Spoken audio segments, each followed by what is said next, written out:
Hello class. Welcome back बच्चों। तो प्यारे बच्चों, स्टार्ट करते हैं नया लेक्चर। बेटा टाइप्स ऑफ प्लान में ना 6 टाइप ऑफ प्लान हमने पढ़ लिए। पॉलिसी वर्सेस रूल्स पढ़ा था डे बिफोर यस्टरडे। और कल हमने पढ़ा था बेटा ऑब्जेक्टिव और स्ट्रेटजी को कंपेयर किया था, मेथड्स और प्रोसीजर को कंपेयर किया था। 6 टाइप ऑफ प्लान कंपेयर कर करके पढ़ दिए। एक बात और बता देता हूँ, प्रिंसिपल ऑफ मैनेजमेंट चैप्टर के लिए मैंने बार बार बोला बेटा एनसीईआरटी छोड़कर नहीं जा सकते, परेशान हो जाओगे। सीबीक्यूज पढ़ते टाइम देख लिया होगा आपने, मैंने कितनी जगह पर बोला कि एनसीईआरटी की लाइन एनसीईआरटी की लाइन, और जब पढ़ा होगा आपने तो सेम लाइनें मिल गई होंगी एनसीईआरटी में, कितनी जगह पर बोला ऐसा। और जब अपनी केस स्टडी करा रहा था तब भी बहुत सारी जगह एनसीईआरटी पढ़वाई, जब मैंने पास्ट ईयर कराए तब भी बहुत सारी जगह एनसीईआरटी पढ़ाई, उसके अलावा भी सीबीक्यूज में बहुत सारी जगह पे एनसीईआरटी का रोल दिखा मुझे। तो ठीक है ना जी। तो आप एक जगह तो वो समझ गए अच्छे से, दूसरी जगह टाइप्स ऑफ प्लान। गलती से एनसीईआरटी ना छोड़ देना, गलती से भी नहीं। ठीक है जी, एक एक वर्ड चप्पा चप्पा रट मारो उसका एनसीईआरटी से। ऑल्दो मैं पूरी कोशिश करूंगा ना मैं पास्ट ईयर क्वेश्चन कराऊं कि आपको एनसीईआरटी टाइप्स ऑफ प्लान सारे पढ़वाऊं। ठीक है जी। अभी एक पेपर हुआ है सत्ताइनवट का, ठीक है जी, 2 टाइप ऑफ प्लान है, पूरे एनसीईआरटी की लाइन थी पूरी। ठीक है, ऑल्दो मैं सीबी की यूज भी डालूंगा, टेंशन ना लो, हर चैप्टर के डालेंगे। इस बार पूरी कोशिश रहेगी संडे तक मैं आधे से ज्यादा बिजनेस स्टडीज के सीबीक्यूज डाल चुका हूँ। ठीक है जी, संडे तक पूरी कोशिश रहेगी। ठीक है जी, अभी बहुत मेहनत चल रही है।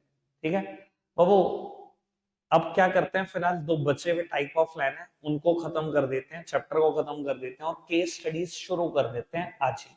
ठीक है जी, केस स्टडी को कल तक खत्म करेंगे और फिर परसों से पास्ट ईयर क्वेश्चन की तरफ चलेंगे। अब बेटा जो बचे हुए टाइप ऑफ प्लान है ना, उनको पेयर की फॉर्म में नहीं पढ़ा जा सकता क्योंकि कोई लिंक नहीं है आपस में एक दूसरे का। ठीक है जी, अभी मेरे पास बचता है बजट और प्रोग्राम। तो पहले बजट की बात करते हैं, मैं डेफिनेशन लिखता हूं, फॉर्मल सी।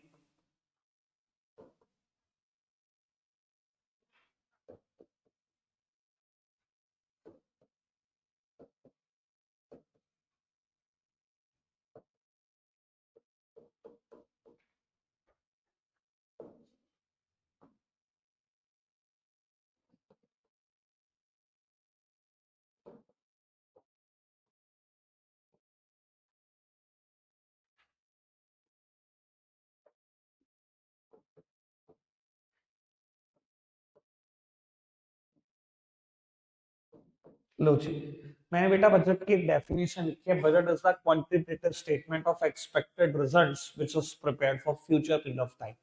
क्या है बजट में, थोड़ा सा आइडिया देता हूँ आपको।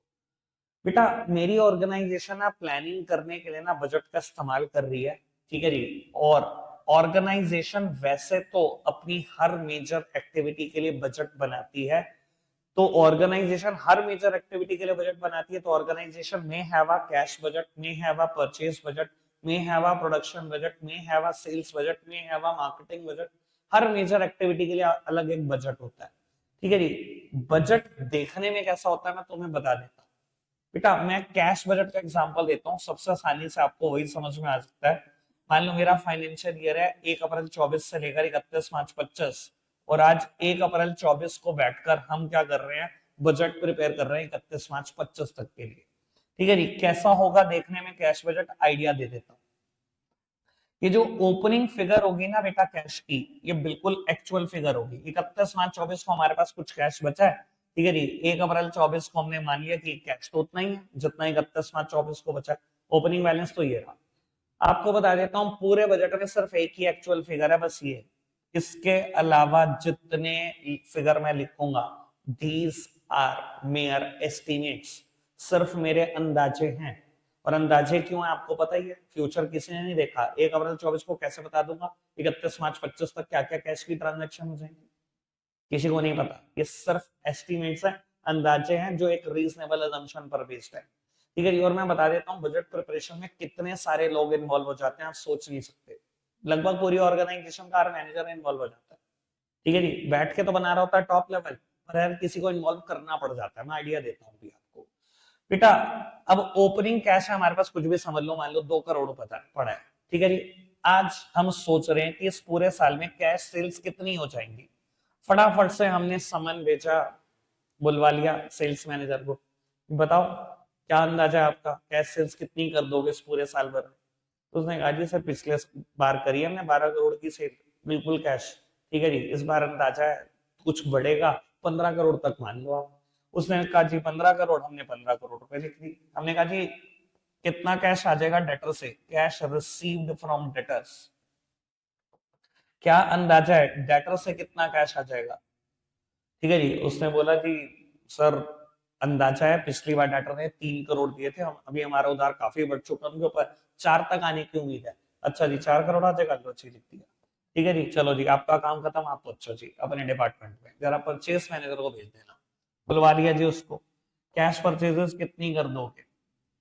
सर पिछली बार 8 करोड़ की कैश परचेजेस थी, इस बार कुछ ज्यादा करनी पड़ेगी, आप 10 करोड़ मान लो। ठीक है जी, आपने 10 करोड़ का 10 करोड़ लिख दिया। ठीक है जी, कैश पेड टू क्रेडिटर, पूछा जी क्रेडिटर को कितने देने पड़ेंगे?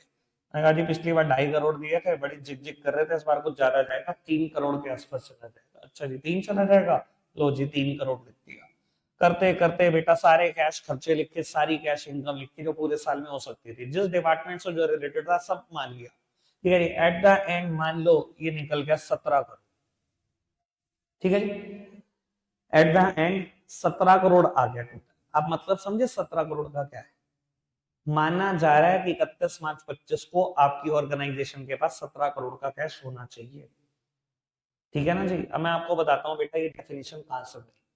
कहता है budget is the quantitative statement, budget एक क्वांटिटेटिव स्टेटमेंट है, दिखाई दे रहा है बेटा क्वांटिटेटिव स्टेटमेंट, सब कुछ क्वांटिटी में, मैंने कुछ क्वालिटेटिव भी बात करी है, सब कुछ क्वांटिटी में define.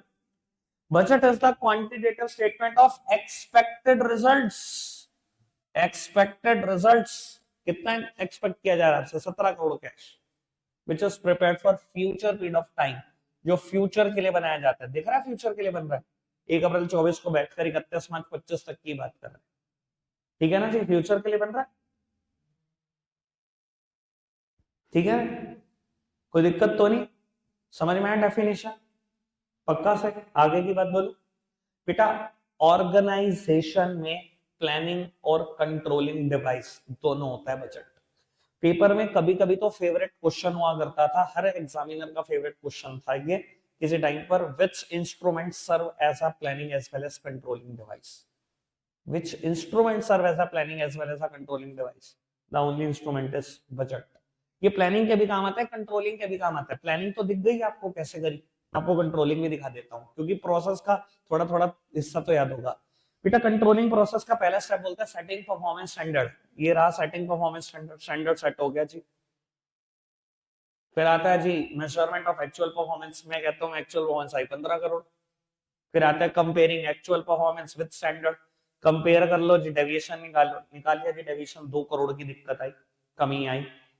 Possible causes of deviation निकालो, अच्छा जी कारण ढूंढने हैं, एनालाइज करना, अभी करते हैं एनालाइज।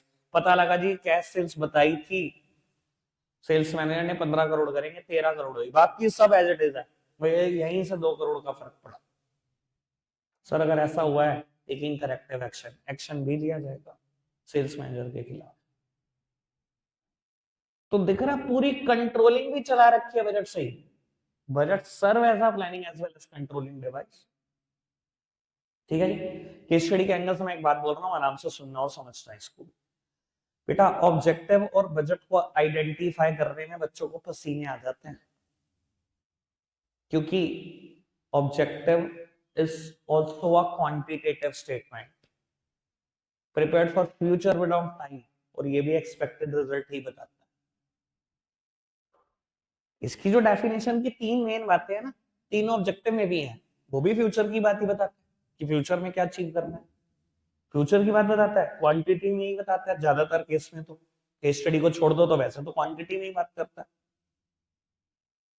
तो 3 मेन बातें हैं इसकी, तीनों की तीनों उसके अंदर भी शामिल है। बस अगर मैं थोड़ा सा फर्क ये बताने की कोशिश करूं, जनरली ऑब्जेक्टिव रिलेटिव सेंस में होते हैं, मतलब परसेंटेज, और ये एब्सोल्यूट सेंस में होता है, मतलब नंबर्स में होगा, ये परसेंटेज में होगा। बस यही फर्क होता है इन दोनों में। क्लियर है जी बात? पक्का से आगे बढ़ जाएं आप। चलो जी, बजट की बात हमने कर लिया। अब लास्ट टाइप ऑफ प्लान पे हम चल रहे हैं। लास्ट टाइप ऑफ प्लान है programme. Last type of plan है हमारा प्रोग्राम। क्या होता है जी प्रोग्राम? बेटा, programme most detailed type of plan है। ठीक है जी, ऐसा लोग बोलते हैं most detailed type of plan. ऐसा क्यों बोलते हैं इसको most detailed type of plan? क्योंकि ये भी एक कॉम्प्रिहेंसिव प्लान है। शुरू की 7 बातें हमने पढ़ी। कल मैंने बस एक ही कॉम्प्रिहेंसिव प्लान बताया था, स्ट्रेटजी बताया था ना। स्ट्रेटजी एक कॉम्प्रिहेंसिव प्लान है, 3 चीजों से मिलकर बनता है। Determining long term objective, adopting a suitable courses of action, allocation of resources. 3 बातें करता था वो। बाकी किसी के लिए मैंने बोला कॉम्प्रिहेंसिव प्लान, ये है दूसरा कॉम्प्रिहेंसिव प्लान। इसे ऐसा क्या बोल दिया गया, most detailed type of plan बोलना पड़ा? क्योंकि 5 चीजों से मिलकर ऑब्जेक्टिव, पॉलिसी, प्रोसीजर, रूल्स और बजट। जब ये 5 मिल जाते हैं तो बनता है प्रोग्राम। कितना कॉम्प्रिहेंसिव है समझ सकते हो आप। सब कुछ तो घुसा लिया भैया इसके अपने अंदर। ठीक है जी, समझ में आई है बात अभी तक? हम क्या बोलते हैं इसकी केस स्टडी, एक तो इसी लाइन से आती है, most detail type of plan. ठीक है जी, कभी कभी ये लिखा था most detail type of plan which cover the dash detail, minute is detail, छोटी से छोटी डिटेल इसके अंदर होती है। ठीक है जी, और मैं आपको बता देता हूँ अपना तरीका केस स्टडी आइडेंटिफाई करने का। जब मुझे सातों में से समझ में आ जाता है ना कुछ नहीं है, तो मेरा आंसर होता है प्रोग्राम। इसकी केस स्टडी आइडेंटिफाई करना बड़ा मुश्किल होता है। एक आध स्टेटमेंट से लिखी आ जाती है और भैया ढूंढते रहो भैया कौन सा टाइप ऑफ प्लान है। बहुत खतरनाक होती है इसकी केस स्टडी। ठीक है जी, सिखाएंगे तरीका आपको भी ये। ठीक है जी, मैं से 10 में से एक बार भी प्रोग्राम की केस स्टडी तो आई, इसलिए 10 सालों में कभी केस स्टडी नहीं आई है प्रोग्राम की। पर बेटा तरीका इसका भी यही होगा। ठीक है जी, जब कुछ ना मिलेगा तो प्रोग्राम होगा आंसर। ठीक है, चलो खैर मैं बताता हूँ बेटा कुछ और बात प्रोग्राम की। और प्रोग्राम 5 चीजों का कॉम्बिनेशन है, ऑब्जेक्टिव, पॉलिसी, प्रोसीजर, रूल्स और बजट। एक एग्जांपल है इसका, construction of a shopping mall. Best example यही है इसका प्रोग्राम का, construction of a shopping mall programme का एग्जांपल होता है। अगर प्रोग्राम का एग्जांपल है मतलब ये पांचों बातें समाएंगे construction of a shopping mall में। ठीक है जी, सबसे पहले बेटा जब आप शॉपिंग मॉल कंस्ट्रक्ट करते हो तो उसका कोई बजट होता है। ठीक है ना जी, मैंने एग्जांपल दिया था लास्ट टाइम आपको, इलांटे 2016-17 में एक बार बिका, चंडीगढ़ इलांटे मॉल 2200 करोड़। ठीक है जी, बजट है जी, बिल्कुल है बजट। ठीक है जी सर, कोई ऑब्जेक्टिव होता है ये शॉपिंग मॉल कंस्ट्रक्ट करने का? 100% होता है जी ऑब्जेक्टिव। ऑब्जेक्टिव ज्यादातर केस में शॉपिंग मॉल का एक ही होता है, तो earn the maximum rental income, कि हमें रेंटल इनकम बहुत कमानी है। ठीक है जी, जिसको कमानी होती है रेंटल इनकम वो शॉपिंग मॉल की तरफ चल देता है, और अच्छी खासी रेंटल इनकम लोग कमा रहे होते हैं। मैं एक आइडिया दे देता हूँ आपको। मैंने ऐसा सुना था, मेरे को पक्का नहीं पता वैसे, लेकिन 90% ये बात सच होगी। इलांटे में सबसे नीचे ना पहला शोरूम जारा का है, ग्राउंड फ्लोर पे राइट हैंड पे एंट्री लेते ही सबसे पहला शोरूम जारा का है। पता है मैंने पर मंथ उसका रेंट कितना सुना? 50 लाख, यानी कि साल का 6 करोड़ एक आउटलेट का। बाकी आप समझ सकते हो इलांटे कितना। ठीक है ना जी, बहुत अच्छी खासी रेंटल इनकम होती होगी, बहुत अच्छी खासी। पूरा ऑक्यूपाइड है, आपको पता खाली तो कुछ है ही नहीं लाने। ठीक है, तो ऑब्जेक्टिव यही होता है बेटा शॉपिंग मॉल बनाने के पीछे। ठीक है जी, डन, समझ में आई बात? बजट होता है, कुछ ना कुछ ऑब्जेक्टिव होता है। पॉलिसी, प्रोसीजर और रूल की मुझे बात करनी है, पहले मैं प्रोसीजर की बात करता हूँ। बेटा किसी भी शॉपिंग मॉल को चलाना हो ना, एक ही प्रोसीजर है, एक ही तरीका शॉपिंग मॉल को चलाने का। ठीक है जी, वो तरीका क्या है? देखो आपने अपनी जिंदगी में बहुत सारे शॉपिंग मॉल विजिट करे होंगे, आप देख लेना। जो मैं तरीका बोल रहा हूँ हमेशा वैसे ही चला है कोई भी शॉपिंग मॉल। सबसे पहली चीज जो किसी भी शॉपिंग मॉल को चलाने के लिए चाहिए, सिनेमा हॉल लेकर आओ, हर हाल में लेकर आओ। पहली चीज ही सिनेमा हॉल आएगी। प्रोसीजर है ना, यही क्रोनोलॉजिकल ऑर्डर होगा। पहले सिनेमा हॉल आएगा। अब सिनेमा हॉल खाली नहीं आ सकता, साथ साथ ईटिंग जॉइंट एक लेकर आना पड़ेगा आपको। सिनेमा हॉल उसके तुरंत बाद ईटिंग जॉइंट कोई भी, मैकडी, बर्गर किंग, डोमिनोज जो आ जाए, क्योंकि शुरू में तो मिनते करके लाना पड़ता है आपको। उसके बाद जब वो चल पड़ता है फिर आपको पता है फिर कैसे ब्रांड ढूंढते हुए आते हैं, इसी मॉल में जगह चाहिए, फिर उनको किसी और में नहीं चाहिए। शुरू में लेकिन मिनते करके लाओगे आप। ठीक है ना जी, अब भैया देखो सिनेमा हॉल आने से होता क्या है, लोगों का फुटफॉल बढ़ता है। फुटफॉल बढ़ेगा भैया, अब आएंगे हमेशा, अंदर नहीं खाएंगे सिनेमा हॉल के। भाई कुछ लोग हैं खाने वाले, उनको लगता है कि यार जिनके लिए प्राइस सेकेंडरी चीज है वो खा लेते हैं। अब बाकियों को लगता है यार 200 रुपए का पॉपकॉर्न लेंगे यार, बाहर खा लेंगे ना यार, ठीक है ना जी। तो ईटिंग जॉइंट साथ में लाना पड़ेगा आपको, मतलब ऑप्शन देना पड़ेगा जो कस्टमर आपके आ रहे हैं।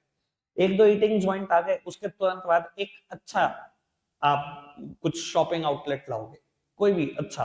It may be D mart और वी मार्ट और पैंटालून्स, ठीक है जी, कुछ भी। जब ये आ गया बस, उसके बाद बेटा कुछ आपको शायद ही करना पड़े, धीरे धीरे धीरे धीरे सब कुछ चलता चला जाएगा। ऐसे ही हर एक शॉपिंग मॉल चलता है। तो प्रोसीजर यही है बेटा चलाने का, और किसी के पास कोई अनोखा प्रोसीजर नहीं है, ठीक है ना जी।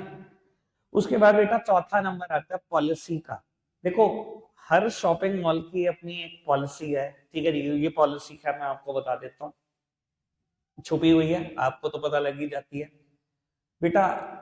कभी भी किसी भी मॉल में आप दो कंपनी के, दो ब्रांड के सिनेमा हॉल कभी नहीं देखते, कभी भी नहीं, जितना मर्जी बड़ा मॉल, ठीक है जी। अगर पीवीआर है तो पीवीआर है बस, दूसरा फिर कोई ब्रांड नहीं है, ठीक है जी। अगर मान लो कहीं पर एसआरएस है तो पीवीआर नहीं आएगा, ठीक है ना जी।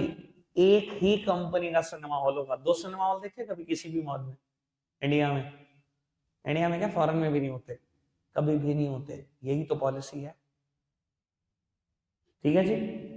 And last one, rules. भाई शॉपिंग मॉल में एंट्री लेनी है, कुछ ना कुछ रूल्स है, ठीक है जी। आर्म्स नहीं अलाउड और कुछ भी, आपको पता ही है बेटा। जैसे ही आप पहुंचते हो चेकिंग होती है, ठीक है जी। आप बेसमेंट 3 से एंट्री ले रहे हो तो भी चेकिंग हो रही है, बेसमेंट 2 से एंट्री ले रहे हो किसी मॉल में तो भी चेकिंग हो रही है, ग्राउंड फ्लोर से ले रहे हो तो भी चेकिंग हो रही है। चेकिंग तो होगी है, कंपलसरी है, किसी मॉल में चले जाओ दुनिया के। समझ में आती है जी बात? जो मैं बात बोल रहा हूँ सब बिल्कुल 100% क्लियर हो गई, ठीक है।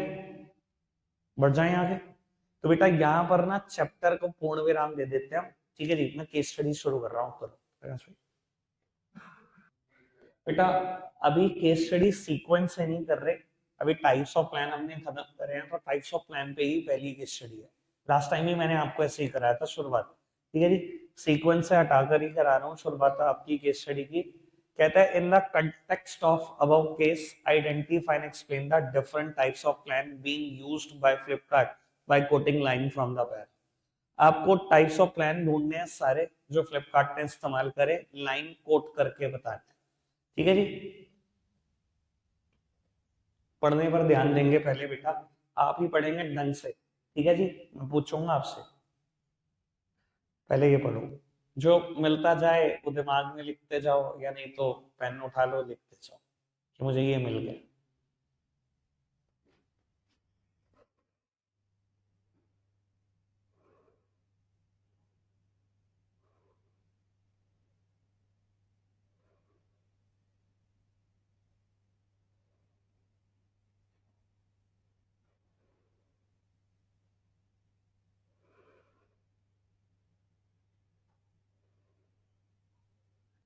पंच कितने मिले भाई? 4 मिले? अरे मैं, मैं लगा रहा मैं तो बस, मुझे अभी मैं ही नहीं मिला, दूसरा तो क्या, कोई क्या ही मिलेगा। कुछ मिला? कितना? 2? अच्छा चलो पहले 2 बताओ कौन सा पॉलिसी, कौन सी लाइन पॉलिसी है, लाइन कोट करनी है ना। कहां पर?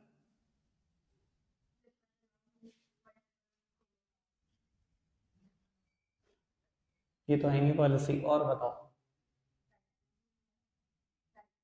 स्ट्रेटजी, बिना ऑब्जेक्टिव के मिल गया वैसे, मतलब मैं आपको वैसे एक आइडिया दे देता हूँ, अगर स्ट्रेटजी मिला है ना, पक्का ऑब्जेक्टिव जरूर होगा, कुछ 99% होगा। बताना स्ट्रेटजी कहाँ मिला? अरे कहीं तो मिला होगा बेटा। हाँ नहीं कुछ मिला, 7 मिल गए? नहीं 7 ही है, प्रोग्राम को छोड़कर बाकी सारे हैं। सारे मिले? तो फिर बता दे बस तू आज।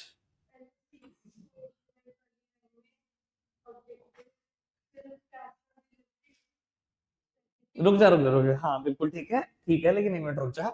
The company seeks to increase traffic and boost sales and revenue through integration of mobile apps, display, PPC, SEO।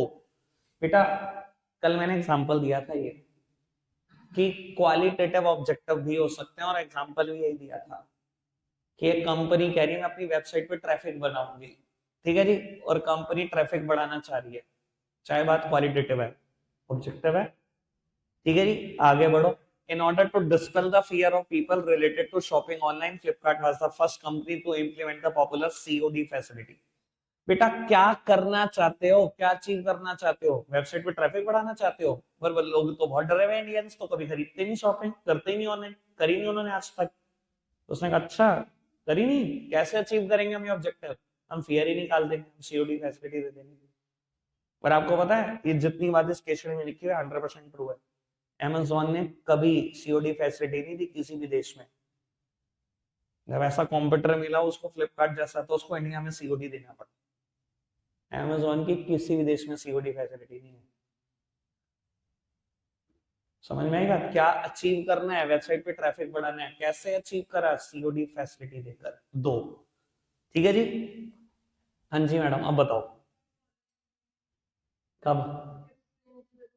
Yes यार ये तो मैंने बैच में बोला था madam, return policy, replacement policy, ये तो बैच का एग्जांपल है। और दूसरी बात जो है आपने बोली, क्या ये मेथड्स हैं पेमेंट करने के, बहुत सारे ऑल्टरनेटिव, किसी काम को करने के बहुत सारे तरीके, ये तो मेथड है, ये बहुत सारे वे आउट ही तो है, COD, cash, credit card, debit card, net banking और ब्ला ब्ला ब्ला ब्ला। हाँ जी, और कब the company operate both ways when an order is received, the product for which it hold inventory are dispatched by it directly, for the product they do not store in inventory, they just send the order received by them to the supplier who ship it। एक minute काम की बात सुन लो, कहता है company both ways operate कर सकती है। सबसे पहले क्या होता है, जैसे ही ऑर्डर आता है सबसे पहले अपनी इन्वेंटरी में चेक करता है, चलो है हमारे पास, एम्प्लॉय को भेजा फटाफट से उठाकर लेकर आओ, और अगर नहीं है फटाफट से सप्लायर को ऑर्डर प्लेस कर दिया, अमेज़न का टैग लगाकर डिलीवर कर दो, यही होता है ना। अच्छा एक बात बताओ, क्या होता है प्रोसीजर, इसी सीक्वेंस में पढ़ना, क्रोनोलॉजिकल सीक्वेंस में पढ़ना। ऐसा हो सकता है कि मैं इसको क्रोनोलॉजिकल सीक्वेंस में ना पढ़ूं कि ऑर्डर आया पहले मैंने सप्लायर को प्लेस कर दिया फिर चेक करूं अपनी इन्वेंटरी में, सीक्वेंस है ना कि पहले अपनी इन्वेंटरी में ही चेक होगा। अमेज़न का गोडाउन पता है ना कितना बड़ा है, बात की थी पिछली बार मैंने आपसे कि एक एम्प्लॉय एवरेजली जो अमेज़न में काम करता है 12 किलोमीटर ट्रैवल करता है सिर्फ सामान उठाने के लिए एक दिन में, मोटा नहीं हो सकता हूँ। फटाफट से ऑर्डर आया, फटाफट से चेक किया, अच्छा ये तो हमारी इन्वेंटरी में, जाओ जी ये वहां पड़ा है, वो जा रहा है भाई साहब धो के लेके आ रहा है, इतने में दूसरा ऑर्डर पंच हो गया, जाओ जी वहां से अब दूसरा लेके आओ, जाओ जी वहां से तीसरा लेके आओ। सुबह से शाम तक ट्रैवल करते करते 12 से 15 किलोमीटर चलता है एक एम्प्लॉय जो अमेज़न में काम करता है। ठीक है जी, मुझे ही जाना चाहिए अब, चलो आगे बढ़ जाते हैं जी। हाँ जी, वेरी गुड, ये क्या है, वेरी गुड बेटा। कंपनी ने क्या किया, कंपनी ने डिसाइड करा वो 75 करोड़ रुपए एड पर खर्च करेगी, एड बजट बनाया 75 करोड़ रुपए का। और यस अगर 18 ईयर से बिलो मिले, कोई आईडी क्रिएट कर दिया आपने फ्लिपकार्ट पर, 18 ईयर से बिलो हो तो बाद में आईडी टर्मिनेट कर सकता है, फ्लिपकार्ट ने ये राइट अपने पास रिजर्व रखा है, मतलब वही रिजिड है, रूल्स तोड़ने पर पेनल्टी है। ठीक है जी, रूल्स है, ठीक है जी। हाँ नहीं बहुत होशियार होगी तो, चलो रखते हैं आज के लिए इतना ही है प्यारे बच्चों, बाय बाय।